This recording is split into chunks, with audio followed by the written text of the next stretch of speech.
good to know that I played a small role, and that's the problem. I think the mentality of like my vote doesn't matter needs to be changed to my vote, albeit small, does matter. It's a role I'm playing, and if I play my part and you play your part, and he and she plays their part, then we make a difference. But it'll feel. I have a feeling it's gonna it's gonna feel very, very bigger than me. And I think when you realize that giving uh, actually feels better than receiving, that's when you start wanting to do your part and contribute. So voting is an easy way to give.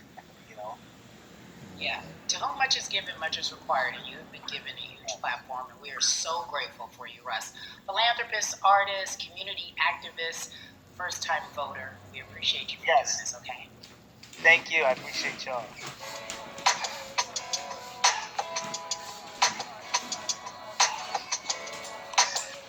Yeah, la. So, cities like Atlanta and Chicago have been at the forefront of the discussions, especially now in this country when we're talking about COVID 19 and systemic racism as well as police brutality and what we can do in this country. Again, we're continuing our conversation, letting you know that your voice is your vote and your vote is your voice. We can change where we are in this country. Currently, I'd like to welcome in Chicago Cubs right fielder Jason Hayward. I appreciate you.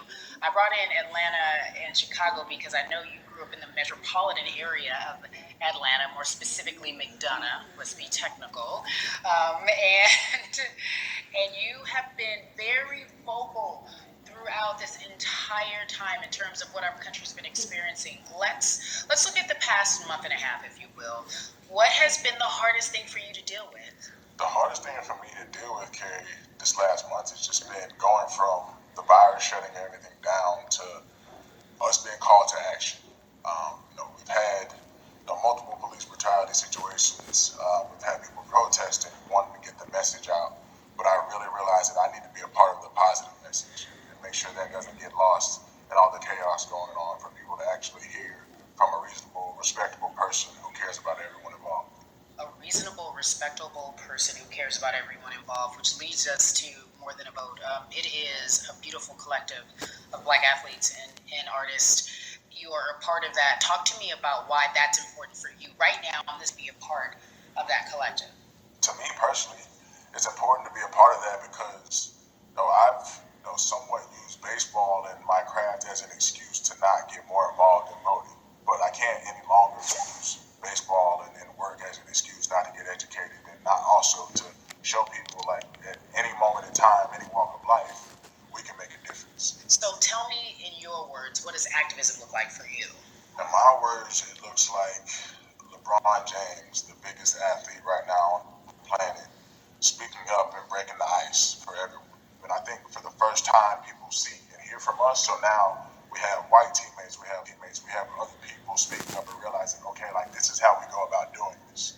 And to me, right now, social media, athletes speaking up, entertainers speaking up, like we're trying to do it more than a vote. You said something I thought was so key because covering sports for so long, I know that it's tough for Black players specifically in Major League Baseball to talk about how they feel.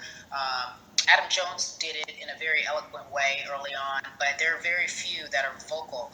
You said you all were afraid. Why use that word and why were you afraid? He was afraid because in 2019 there were 68 of us total, and there are 38 teams. There's 25-man roster on each team. There's a 40-man roster, which is on each team as well. And there aren't many of us. So we're outnumbered in that sense, but not always in a negative way when it comes to our teammates in our clubhouses. But to get to this point, you have to move a certain way. You got to be careful what you say. You can't ruffle feathers. You can't come off in any way. Much like other Black entertainers, much like yourself, probably having to live through life every day. But to get to the highest level, you got to button up. You got to be seen and out. So baseball, like I said, it was time for us to try and speak up and make a difference and show it's okay to do so because we can't be quiet any longer. That is a button up, be quiet, be seen but not heard. That is an expression that a lot of Black folks can relate to in whatever aspect of professionalism that they experience, especially if they don't work for themselves. They just feel that. That is also a socialization that we have as Black folks. Well, especially like you said, if you want to get to the higher level.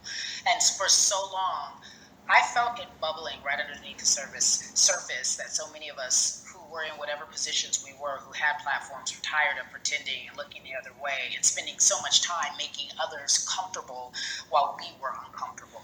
Do you feel that this is the type of movement that is sustainable, or is it just for a time? No, But